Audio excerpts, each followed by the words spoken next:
Alright, here's my back wheel on my Atherton 130, A130. So I was running a Maxxis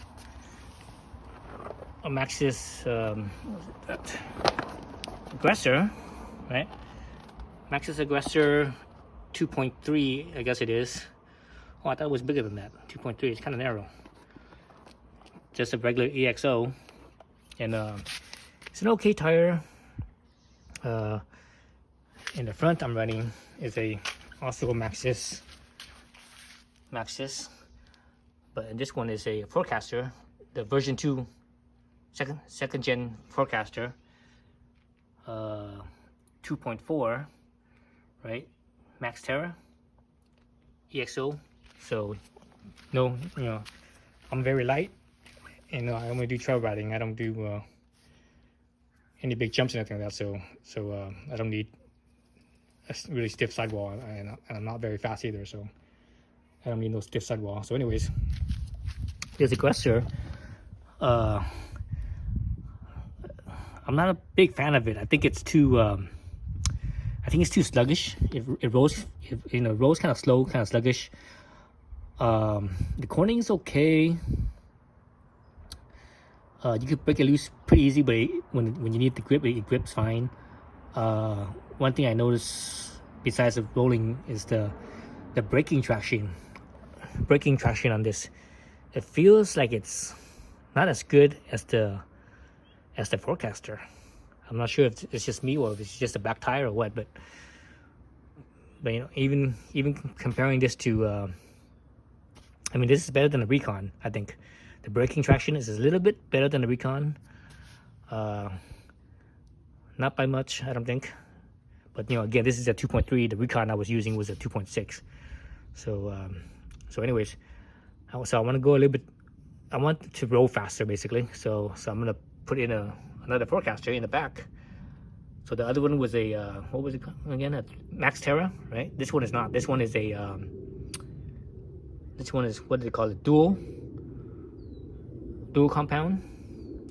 So this one's a little bit harder, slightly heavier. I think it's like supposed to be like 50 grams heavier, but the compound's supposed to be a little bit harder. So that's good. That's for for a back tire, because a back tire wears out a little bit. It gets beat up. Back tire gets beat up more than the front tire does.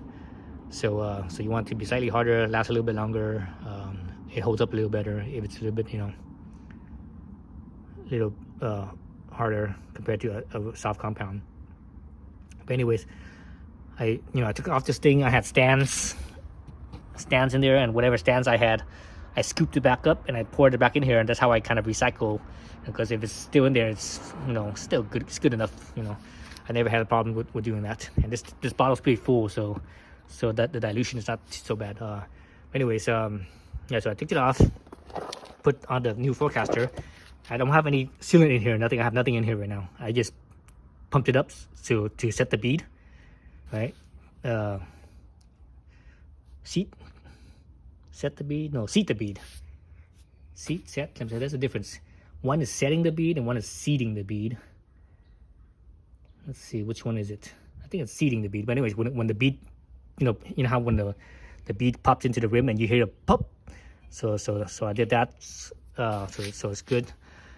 So what I'm gonna do is I'm gonna take one side off, and I'm actually gonna have this Vittoria liner here, Vittoria AirLiner light here. I'm gonna put this thing in. For this bike, it's my short travel trail bike. Down country-ish bike. I don't really need the liner, especially with the pressure I'm at right now. So I've been running for the last couple of years. I've been running Maxxis now, EXO basically, and I've been running the back at 22.5 and the front at 20, and I haven't had any problems. The only problem I had is maybe if I get a cut on the sidewall or something like that, and the sealer can't do nothing about a cut, because a cut's usually big. And I've besides that, I've never had any other problems once I want to do those pressures. When I go lower the pressures than that, lower than 20 in the front and 22 in the back for my weight and my riding style, I will always get pinch flats, and it's usually the rear that pinch flats. So anyways, I decided I'm gonna use the insert, and the cool thing about this Vittoria insert is that it's really light. It's only like 50 grams, or I think they say it's 45 grams, but let's round it up to 50 grams. So it's only 50 grams, so that's really light compared to like a cush core. Cush core is like easily over 100 grams, like 100 and I think the lightest cush core is like 120, 130 or something like that, or even maybe even more. So this thing is easily half, less than half the weight of the cush core. So 50 grams is not much. So I'm gonna throw it in here.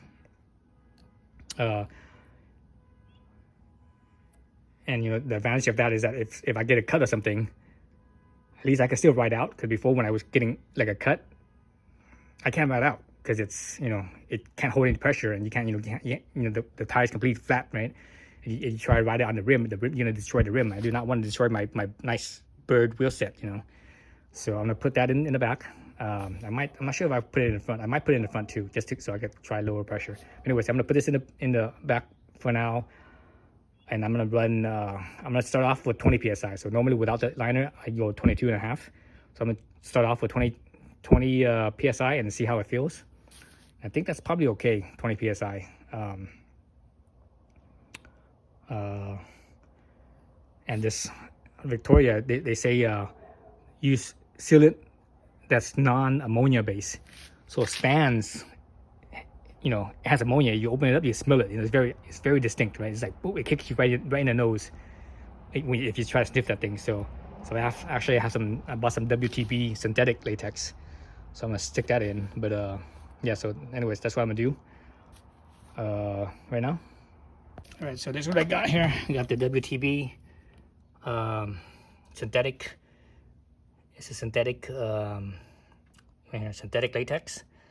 So if you look at it, I'm sure you guys could see it. Actually, I think you guys could see it. You see that there's a line right here. So this is like the particles. That's the thing that plugs up the hole, and the rest of this right here is the latex, or the synthetic latex, I should say. So before you use this, right before you pour it in, you got to shake this thing up really good. Then you pour it in right away. Don't shake it up and leave it for like a minute, because when you leave it for like a minute, that's too long. The particles will start to settle.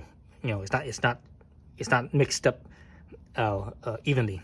Right? So you shake it, pour it in real quick. So within a few seconds, basically, and that's how you do it. So anyways, let's see what else I have to do. So now I'm gonna have to do is I'm gonna break the bead on one side. So these rims here, these rims are actually asymmetric. If you look at them, I'm not sure if you guys can see it, but if you look at them, you see that the brake rotor side, the spoke nipple is closer to the, it's closer to the edge of the rim, whereas on the cassette drive side, you see the spoke nipple is not, it's a little bit further away from the edge of the rim. So it's asymmetric. So when you have a rim that's asymmetric, what you want to do is, and this, especially if you have something, if you're using a sealant, what you want to do is you want to break the side there's more space here. If you break the bead that's on the side that's the nipple is closer to, what happens on the other side is that because of the pressure, the air pressure, where the nipple hole is, where the rim tape is back in the back there, it kind of concaves. It concaves into the nipple. So that little concave, that will cause a little air passage, air leak. When you break the bead that's closer to the rim side, because the bead, that's low spot, the low spot right there, the tire bead will sit right where that concave spot is. So there's also there's a little bit of air leak right there. So you multiply that by how many spokes you have. So later on, when you try to pump up your tires, you can't because of that air leak. But if you do it on the side that has more space, when the bead of the tire, when it comes off and goes into the center of the rim, the spoke divot is right here, and the bead is over here. So it stays kind of sealed right there. So you could pump up the tires. So I didn't realize that when I was doing this when I first got back into riding. I didn't realize that because before, because I used to ride a long time ago, back in the day, 20 years ago, before everyone started using tubeless, the tubeless standard back then was UST. UST, the inside rim, there is no spoke holes, so it's all solid. So you didn't have to worry about that. But now with the new tubeless, you do have that. So you have to be mindful of that. Now, if you have a regular rim where the spoke nipple is centered, then it doesn't matter which side you do. But the asymmetric rims, you definitely want to break the bead on the side that has more space, so that way, the bead when it drops into the low spot of the rim, it doesn't straddle right on that little concave divot that causes the leak. All right, so that's your tip of the day. So anyways, I need to replace this bead because the Velox here comes with its own little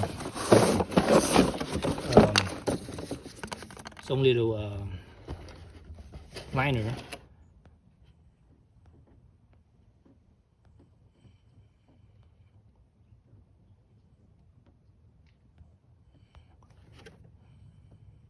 Okay, so I just stop the camera for a minute there to switch to a wide angle. So the Velox here, it comes with its own little valve stem, and you have to use its valve stem for the insert. The reason for that is, let's bust this through here.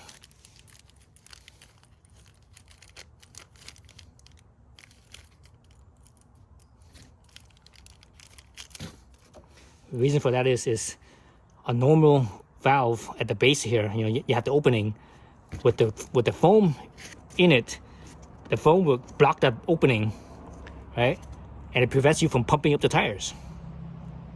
You can't pump up the tires, or if you are able to pump the tires, you might not be able to release the pressure if you over pump it. So when you use a insert, you have to use a valve core, not a core, valve stem that has openings on the sides, so that way if the bottom hole gets blocked, the sides here, there's 2 or 3 holes on the side here, and it can still pump up the tire or release pressure on the tire. So this is interesting. The thing didn't come with a little O-ring. Usually there's an O-ring. Once you screw the nut for the stem, once you screw it on, there's supposed to be an O-ring between that nut, so that way it kind of helps protect the rim. So that's odd that it doesn't have that. So yeah, anyway, so there it is. It's all ready to go. So they even cut it down for you. This is the size for a 29er, 29 by, see right here, 29 by 2.1 to 2.4. So they cut it down for you.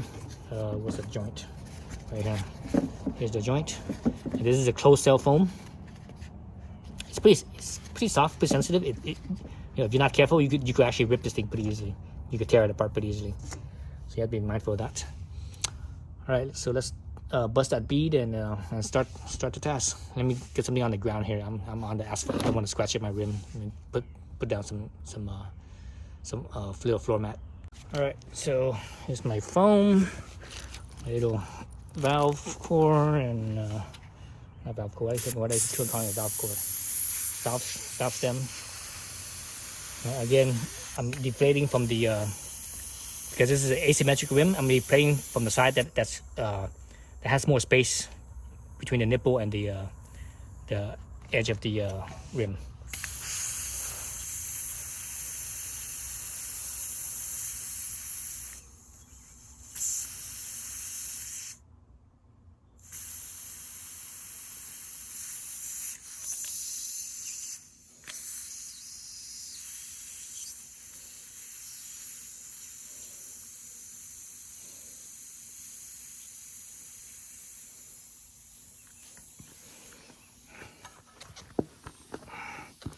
Because this, I just barely put this wheel in, or this tire in, I should say.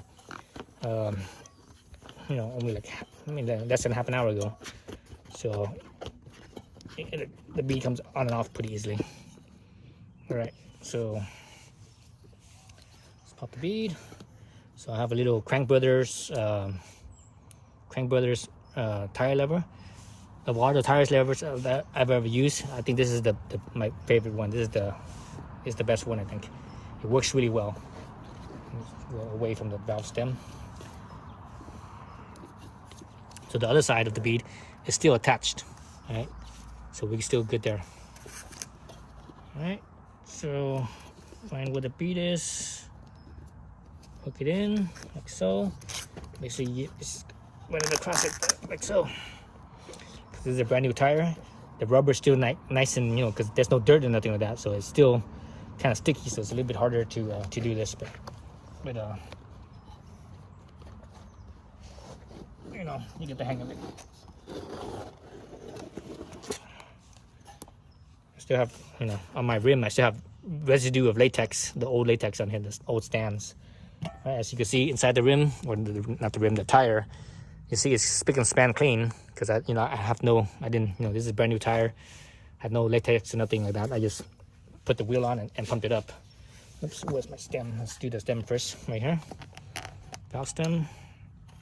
The nut off. Oh, you know what? This nut doesn't have an O-ring either. Well, that's funny. I think this is the original. This is the original valve from Bird, when Bird sent me this wheel. So yeah, so there's no O-ring on this either. That's interesting. Because I swore there was an O-ring on this. So lots of times there's a little O-ring right there. It helps protect the rim. And this right here, I'm not sure about right here. If you look at the old nut, it's identical on both sides. Both sides is flat. But this new nut from Vittoria, one side is, you know, it's flat like you know, like the old valve stem nut. But the other side, there's a little step down. So because of that, I'm not sure which side is actually the side that faces the rim. So let's stick this in first. So find my rim hole right there. All right, find the rim hole. Maybe go from a different angle here. From the rim hole. So you see that nut, how it has a little step, right? There's a little step on this side. So I'm not sure if that step goes in first or it's the other way around. I would think it would be the step going in first. The reason why I say that is because when you spin this on, right? And when you spin this on, this little end here, this Nur end, is for you to grab, so it's easy. If you were this way around, I think that Nur end would be a little bit harder to grab, because it's further, you know, there's a little bit less space for you to grab it, right?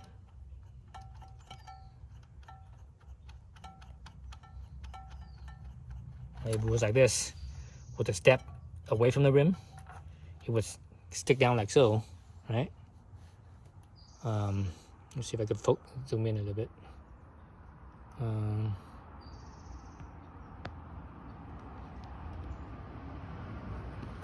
Right. So when it's like that, it's a little bit, you know, it's a little bit harder to grab onto that nut if you need to, you know, spin that nut when it's like that. So I'm not sure which way it is. Maybe I should look at the instructions and see. But on my other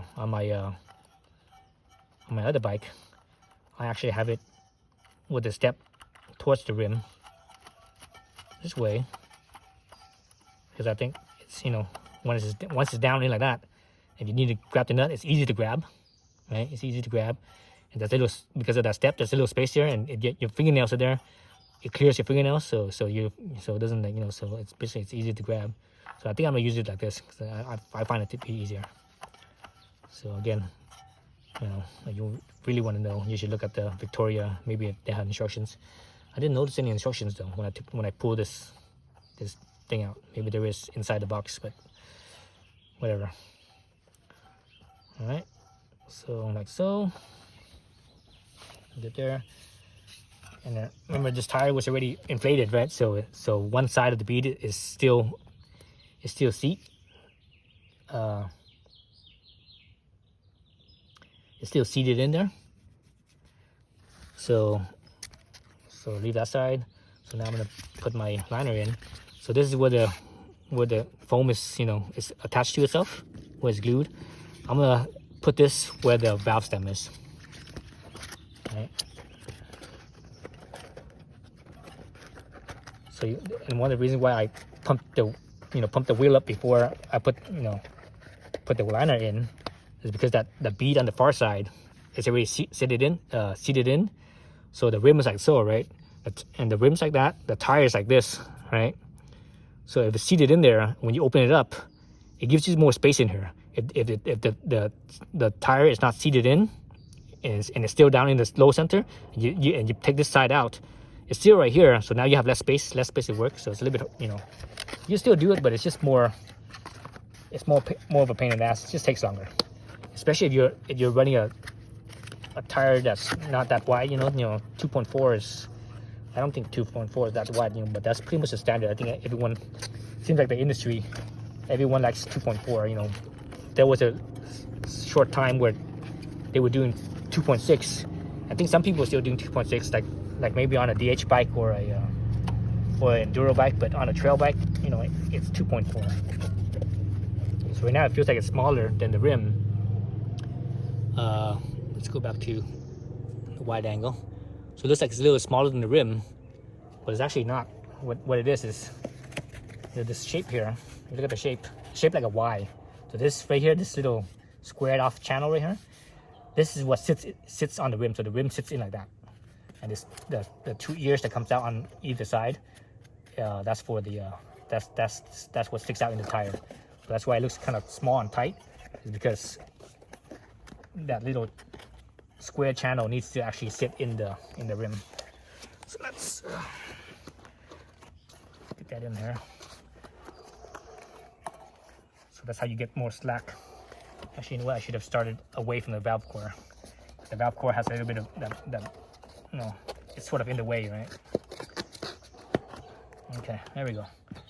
So now you can see how it's sitting inside the rim. Or the part that sticks out, and the channel is already inside the rim, right? So just see right here, this where the channel is.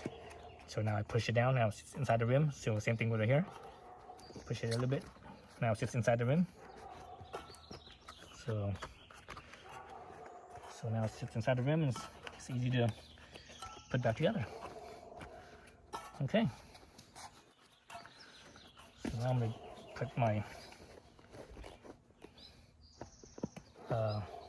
my bead on, and I'm gonna leave about a quarter to a third of it open like this, so that way I can pour the sealant in.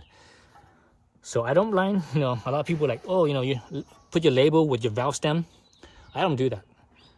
What I do is I like to put the information of the tire with the valve stem. So here, it tells you the size, the 29, the width, the tire information with the valve stem.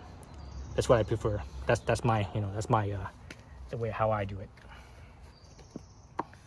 So a long time ago when I was in college, I worked at a bike shop. Had a customer come in, and he was basically a roadie, and he was like, oh, we're all enthusiastic and stuff, and we were chit chatting, and he actually had mentioned this, and I told him, oh, I don't do that. I don't do it that way, but and he stopped there. He didn't inquire any further. He thought I would just sloppily put it on anywhere, but I didn't tell him that I line my core with the tire information, and because I told him that, I never saw him again. The guy was so some people are like that. They're like really anal about certain things and whatever. I'm like, that doesn't matter, dude. Unless you're a professional. The reason why they do that is if you're a professional and you have a flat or something like that, where the label of the it is, because it's on both sides, it's fast. If you find a label, and you position the valve stem there, that's where the valve stem is. It's fast and easy to find. But if you're not a professional racing, who cares? That doesn't matter. What's more important, I think, is the tire information. All right. All right, so you can see I kind of stopped here. So the rest of it is it's already the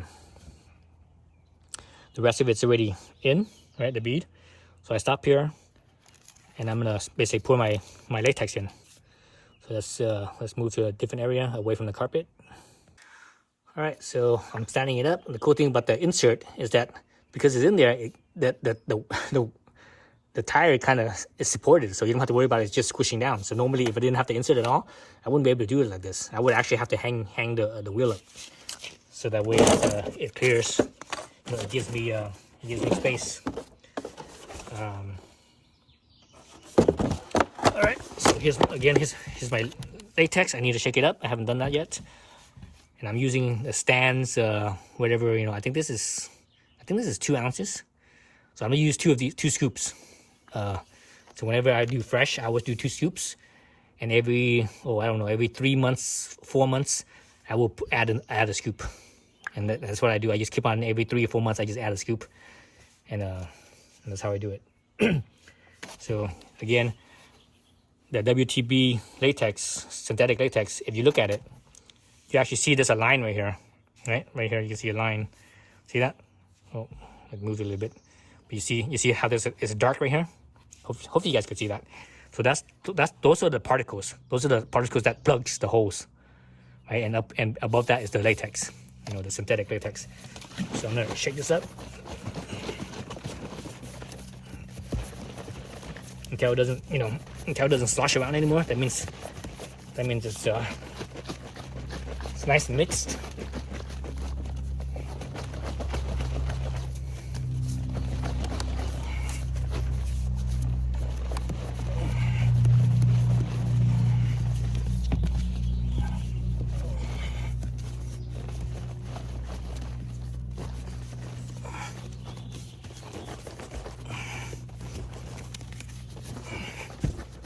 I'm not sure if you guys can hear it, but it sounds different now.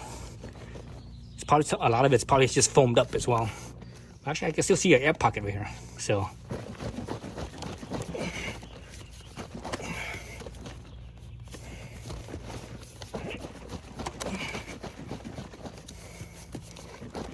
right, that's good enough. It's open.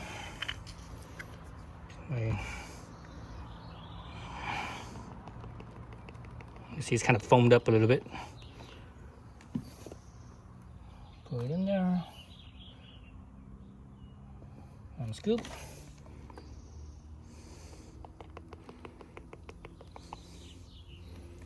Two scoop. All right. Close this up. And you still see it's mixed. There's no separation yet. I'm just gonna leave it here. And just pay attention to this. By the time I finish this, you'll see this thing separate. So it separates pretty fast. All right. Cool thing about this, you smell it because it's synthetic. There's no ammonia. So again, the ammonia, I think the ammonia attacks the foam. It might attack the latex too, or the rubber on the tire, but I never noticed. I've never seen that. I've used stand ever since it came out back in the late 90s, early 2000s. I was using stands, and none of my tires has ever been messed up by using stands. Okay, so now I need to seat this in here. See if I can do this. So I know it's already in there, right, in that spot. So I'm actually gonna move this over here a little bit, so that way this is the bottom, so I get it away from where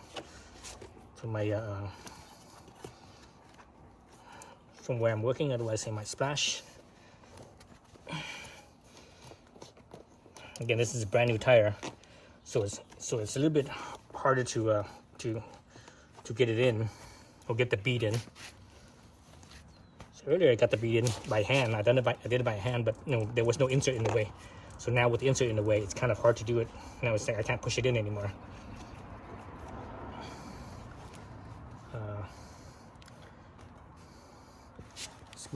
Smooth this thing so that way it's. Now you guys can't see it. was gonna move it upwards. This is kind of an awkward angle for me to work. Okay, you know what? I'm just gonna use the levers, or the lever I should say. One lever, I only have one of these. I should order another one. The key to using a tire lever is doing a little bit at a time. You know, don't do too much. Don't take a big chunk like that. Do it right next to you right here, and you know, a little bit here, a little bit there, and you'll get it. And when you do this, when you're releasing back in this way, be mindful of this right here, so that way this edge here does not dig into your rim tape. If it does, you have to do this all over again. You have to replace the rim tape and do this all over again. So I did that the first time I got the bird wheels. I'm like, what the hell? It's not holding air. You know, air was actually leaking out from the nipples. I was like, what the hell's going on? You know. Again, that was just me getting back into riding. You know, so it's been like 15 years, and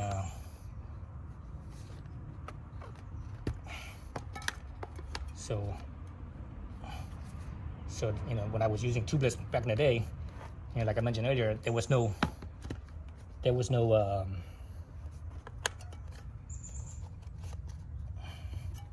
latex is right there. Let me spin this around this way, get away from the latex. In some ways, the latex being right there, it's good because it kind of lubricates the bead a little bit, so that way it's a little bit easier to do this. You know why? You know why it's so hard? Because the bead up on top is not, because the foam is in the way. The bead on top here, it's not sitting in the low spot of the rim. Totally forgot about that foam being in the way. So on the top of the rim, I'm pushing the bead so that way it sits in the low spot of the rim. So that way that would give me more slack out here, because I don't have any slack right now.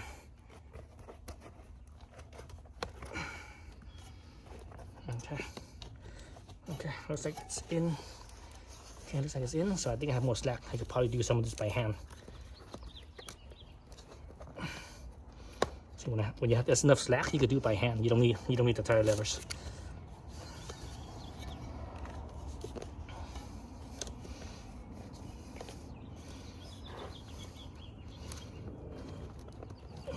Yeah, what normally you do is you grab it and you roll it, but because the foam is in the way, you can't roll it. So that makes it harder.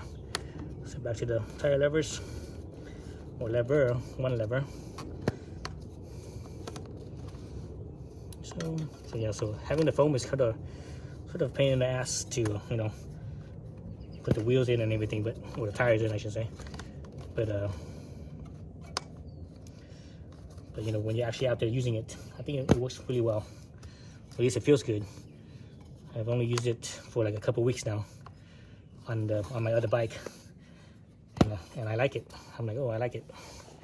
So I'm right at the valve right there. I'll go over to this side, so that way it doesn't the valve doesn't get in the way, and so I have a little bit more slack. Again, you know, the foam's in the way. So I didn't push this thing all the way over, otherwise it's gonna hit the rim tape and damage the rim tape, and then, you know, then I will have to replace, you know, take the rim tape, do this all over again and replace the rim tape. Okay, almost there. So I think the rest of this I could just kind of squeeze in. There we go. Okay. So now I see to push the bead. If you look up here, you can see I'm pushing the bead into the center as much as I can, all the way around. So that way it'll seal, and I can pump this up without difficulty. And earlier, remember I mentioned on an asymmetric rim, you want to do it on the side that has the more space, the side that has more space away from the nipple. Okay, it looks like it's good. Okay, so everything's centered. I'll probably just pump this up with my Silka pump here. Huh? Let's see. See if we hear the pop.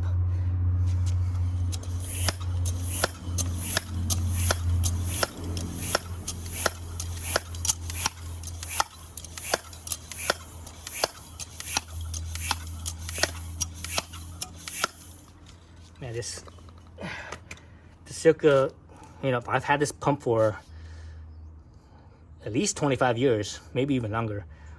And I think I can't remember if I replaced the little rubber, inserted in here or not. I might have replaced it maybe once. But anyways, right now it's kind of leaking. So it's kind of old because of that. But also, if you look at the valve core or the valve stem, you see that flat spot right there? So this valve stem has a couple spots where there's a flat spot. So that way you could basically kind of like hold the stem with a wrench. So that way, just in case if you need to tighten the valve core and the whole thing spins or something. So because of that flat spot, it leaks through with my Silka pump. So I have to use a different pump. Right, let's try a different pump. So I have this new pump that I just got a couple weeks ago. I'm really digging this pump. I think I like this pump more than I like the Silka pump. Of all the pumps I've tried, up to this point, it's always been the Silka. That's why I still have it, because I've had other pumps. I had Topek, all the various Joe Blows. I have several of them. They all didn't last. I've had a bunch of different pumps. But this Cannondale, I like this one for two reasons. One, this gauge here is a dual stage gauge, so it has fine resolution. Every single psi, like 10, 11, 12, 13, you can see every single psi. Then when you get up into the past 40, all of a sudden, instead of every 1 psi, it becomes 5 psi. So basically, this is good for mountain biking, and over here is for road bike, right? And even it says it here: mountain, gravel, urban, road, right? So dual stage gauge. So that I'm really digging that, because on my Silka, I actually replaced the gauge because the original gauge went up to like 150 or something like that. Just so you couldn't see the fine one psi or half a psi. You just kind of guess. So I replaced it with this gauge, and the maximum is 30. So I can actually see the resolution goes down to half a psi. So I like that. So anyways, so this is cool here. Other thing I like about this Cannondale pump is the head. This so far, because there's all these newer heads, they have like whatever blah blah blah adaptive for both freight and pressed whatever. But of all the heads that I've used, of that type, this Cannondale is the best one. It's like it works really well for the Presta. It's not goofy. And actually, even the valve core pressure is metal. It looks like it's brass. And this thing also has a bleed valve. So you overpump it, you could bleed it from here. So it's very controlled. The cool thing about this is that, how the Presta valve works is that when there's pressure in there, the valve core will push up, and it prevents the pressure from going out, right? So when you pump it up, like using the Silka it doesn't push this valve core down. It just stays open like this. So when the pressure in the line is higher than the pressure in the tire, this thing will get depressed and air will go in. Then once it equalizes out, basically once it equalizes out, this thing will kind of pop back out again, and it prevents the air from going out. This head, on the other hand, who actually with that valve core center there, it actually keeps this thing down, so it stays open the whole time. So because of that, you're able to use this leader. So let me show you. So let's put it on here, all the way on, attach it, and you always see the pressure coming up. See that? Pressure is really coming up. Move this away from the bottom and pump this up. So now it's at what, like maybe over 5, 10. Let's see if we hear the pop or not. heard the pop yet. No, it hasn't popped yet. And sometimes it doesn't pop. Sometimes it just sometimes it would just kind of the bead would just kind of slide in and it sit in its seats by itself without popping. Without popping in place, I should say. Nope, still hasn't seated yet. Almost. Hopefully like 35, 40.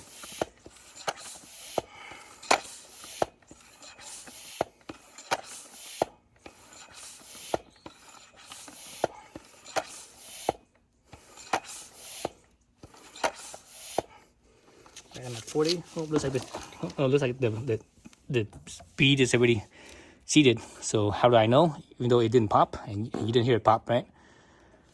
I look at the on the rim, or not the rim, the tire.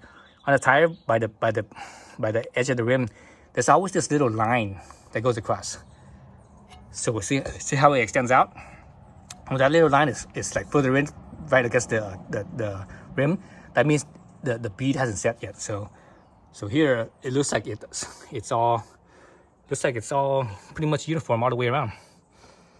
Right? I'm looking at the line, it looks all uniform, so it's all good. So I'm good. So I don't need to go any further. So again, this is at 40 psi right now. So let me bleed it down a little bit. You see it going down.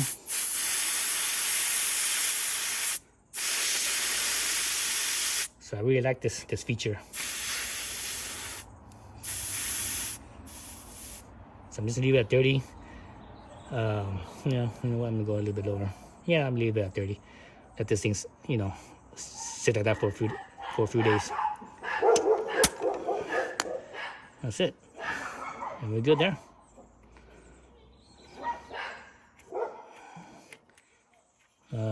So yeah, so there's how you replace the real time. Right? I did everything basically in real time. The only thing I didn't do, what you didn't see, is put the tire on without nothing, without sealant, without liner or nothing like that, and taking out the old tire. That's the only thing you guys didn't see, but everything else you guys saw in real time. So I know it's kind of long-winded, but if you've never done this, or you're not familiar with doing this, and you do it for the first time, it's very frustrating. You're like, what the hell? And that's why a lot of people give up and take it to a bike shop. So I have all this old latex. Well, you know what? That was the new latex that just dried up. Oh, speaking of latex, let's look at the synthetic latex over here.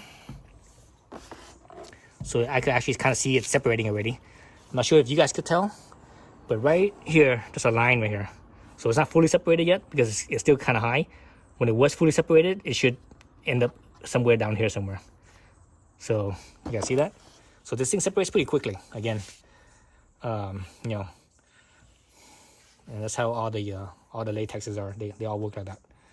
So anyways, so I should be done here. I just need to put the wheel back on. Actually, need to put the valve cap on and put the wheel on, and I'm done. And I'll go ride this. Let's see. Today is Friday. I ride this on Sunday. So those are my riding days, Fridays and Sundays, and see how this feels compared to the aggressor that I replaced this with. So this is what I like. I like the valve stem lined up with the tire information. So forecaster, the size, whatever. So I don't like it lining up with the label. I think that's goofy. But it's only on one side though. It's only on the drive side. If you look on the other side, there's nothing. So usually when you're on a bike, right? When you're on the bike and just lay the bike down, you never lay it down on the drive side, right? You never lay it down on the drive side. You always lay it down on the other side. So the drive side's always sticking up. Tire information is always sticking up, so you can see it. All right, thanks for watching. Okay, so I'm not done. So here's the instructions right here. I was looking inside the box. I didn't see the instructions. Here it is. The funny thing with this is, I was looking at it, and it cracks me up because I'm definitely didn't do it the way they did it. So they're like, okay, install the Vittoria, the multi-way valve. Right? I did that. The valve stem. Insert one tire bead on the rim. Soak the insert with water and neutral soap. I definitely didn't do that, but I think the reason why they said to do this water and with soap, is so that way it's slippery and it slips into the spot easily, so it doesn't have any friction, so that way it's easier to to mount, basically to mount the tire and everything, right? Then install the AirLiner into the rim channel, and I showed you guys that, right? Insert the second bead onto the rim, remove valve core mechanism, inflate tire until bead locks into rim. Basically, that's when you hear pop usually. Deflate tire completely. Insert universal sealant. I guess what they mean is do the valve core. Reinstall valve core. Yep, yeah. So they just do the valve core. Reinstall valve core into riding and inflate the tires. Ride for a few minutes at moderate speed to spread the sealant. So obviously I didn't do it that way. I poured it in. I never really use the valve core to pour sealant in, because I find when I do that, it always kind of it wants to clog up, especially when you start pumping up the tires and stuff, and it just wants to clog up. So I don't like doing that. I prefer the pouring method. Unbeading it and pouring it in. It's a little bit, I think it's a little bit more work, but you don't have problems with the valve cores getting clogged up.